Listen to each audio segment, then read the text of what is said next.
Okay, welcome to the Daniel S. Loeb Torah Center. Friends, I have something unbelievable to share with you.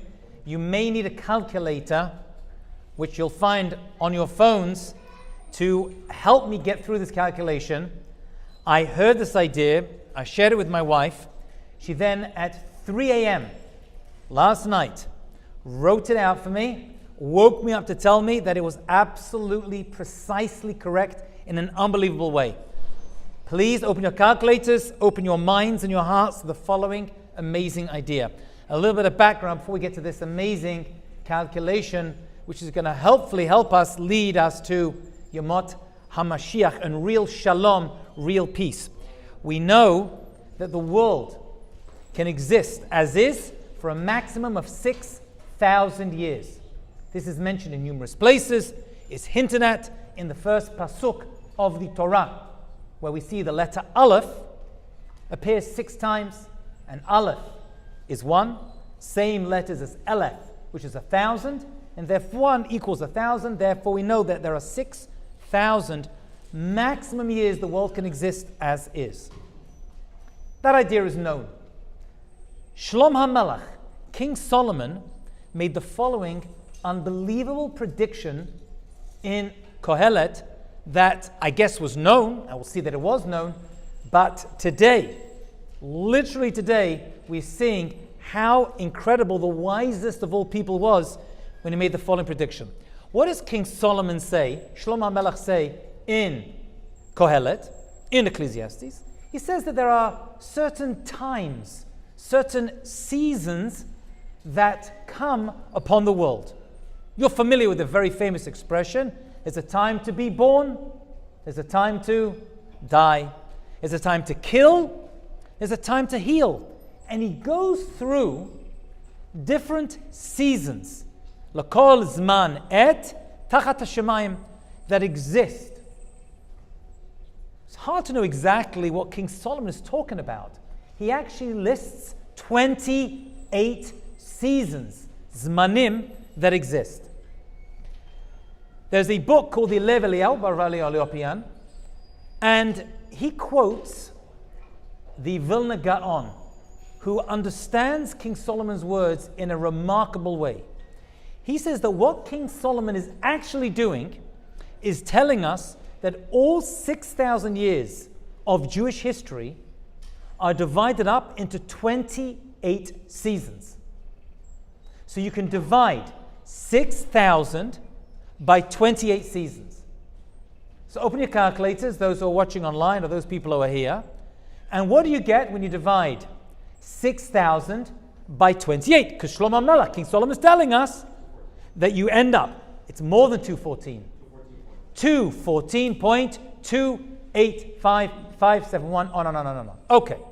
So now we know that there are 214.285 years inside each of these 28 seasons that all of world history can be divided into. Fabulous. Let's take 6,000 and let's take away 214 from the end.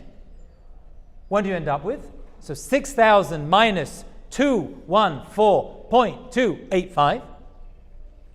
You're going to end up with 5786 if it's just 214. That's this upcoming Rosh Hashanah.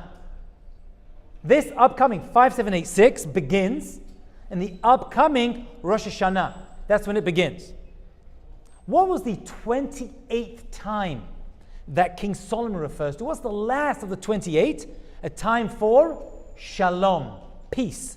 That is the final tukufah, the final season that King Solomon speaks. That's the 28th.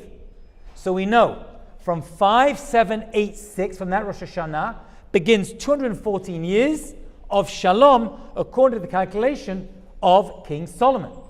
But we said the number is not 214, the number is 214.285. So we're going to have to work backwards and back up into the current year we are in right now in order to find out the exact moment that this final season of Shalom really begins in. So how are we going to do that? So we have to look at the year we're in right now, 5785, which is not a leap year. How many days are there in this year that we're in right now, 5785?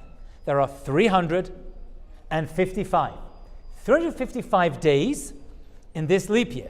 So we're going to have to figure out where this 0.285 appears in the 355. If you go back and you divide it, you'll see that you end up with 101.428, or 45 if you remember. You have to round up the second number. So now we have 101 and a half days into this year that we're in right now in order to figure it out where this season actually begins, because it's creeping into our year. So check this out. Let's do this. We have a few months. We have Elul. Elul is how many days? 29. 29 days. You have Av. So we're working backwards from Rosh Hashanah, okay, the one that's upcoming. You have 29 days of Elul. So deduct that. You have 30 days in the month of Av. You have to deduct that. You have Tammuz, which is 29 days. Deduct that. You're left with 13 days before then as well. So you have 29 plus 30 plus 29 plus 13 to reach the golden number of 101.42 or 0.45, which takes us to the 18th day of Sivan that passed already. That's when the Shalom time actually begins, which falls on June 14th, Shabbat, or the day before, because you have to add a little bit, take a little bit more off. Friday, June 13th. What happened on Friday? Why I was correct. What happened on that day, on that Shabbat, that started the day before June 13th? The bombing of Israel in Iran. That's what started then. That is the exact, precise calculation of King Solomon's 28th season of Shalom beginning in this world. When you work it out, mathematically, it falls punct exactly on that day, and that is when the 28th wordings of Shlomo Melech, King Solomon, begins real Shalom peace. Can you see that? It's unbelievable how the words of King Solomon, according to the Vilna Gaon, has worked out precisely right now. So that means right now, my friends, we are living in the ultimate time of Shalom, the ultimate time of peace.